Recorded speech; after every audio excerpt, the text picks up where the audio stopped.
You know that feeling when you're doing everything right, watching English videos, reading articles, memorizing words, but nothing really changes in how you speak? That's because language isn't just about knowing words. It's about connecting to experiences. When your brain feels something, it remembers the language that came with it. That's why stories are one of the most effective ways to learn English. They give meaning to words. One of the best ways to learn English is through stories. Stories let you absorb grammar, expressions, and vocabulary in a natural way, without pressure, without memorizing, just by listening and feeling the moment. So if you're serious about learning English and want it to feel like your own language, make sure to like this video, leave a comment, and subscribe to Talknative. Here, we make English personal. It started on a cloudy afternoon in Amsterdam. Armin had just rented a bike from a shop near the train station. It was his first time riding a bike in a foreign city. He wasn't sure about the signs, the traffic, or even which side to stay on. But he liked the idea of freedom, no bus schedules, no subway maps, just movement. He followed the bike lane, riding slowly. The city passed by old brick houses, canals, cafes with warm lights. He didn't have a destination. Just planned to ride until sunset and return. At one red light, another cyclist stopped beside him. She looked over and nodded. He nodded back. The light turned green. They both started pedaling. They didn't speak.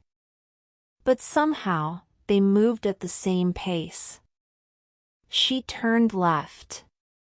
He followed. She crossed a narrow bridge. He crossed it too. After a while, it wasn't just him following. It was something more balanced. She slowed down once, he did too. He stopped to take a photo, she waited. They rode through parts of the city he hadn't planned to see. A quiet street with books hanging from balconies. A wide field with kids flying kites. A bakery that smelled like cinnamon and apples. He didn't know the names of these places. They weren't on his map. But they were perfect. At one point, she pulled over near a park. He stopped beside her. She smiled, pointed forward, and said, "That way's the long road."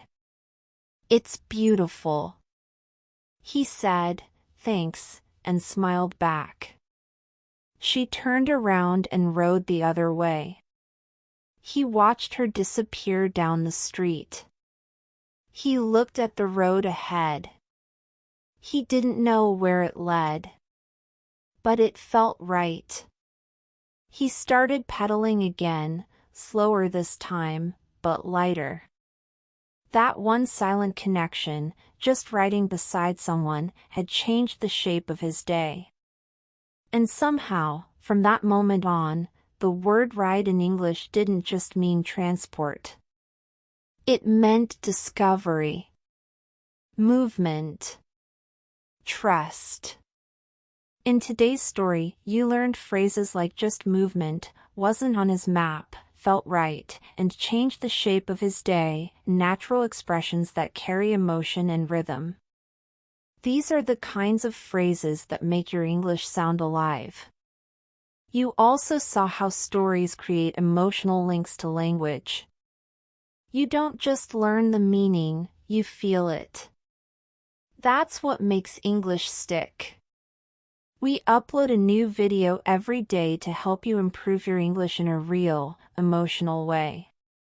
If this story moved you, like the video, leave a comment, and subscribe to Talknative. See you in the next video.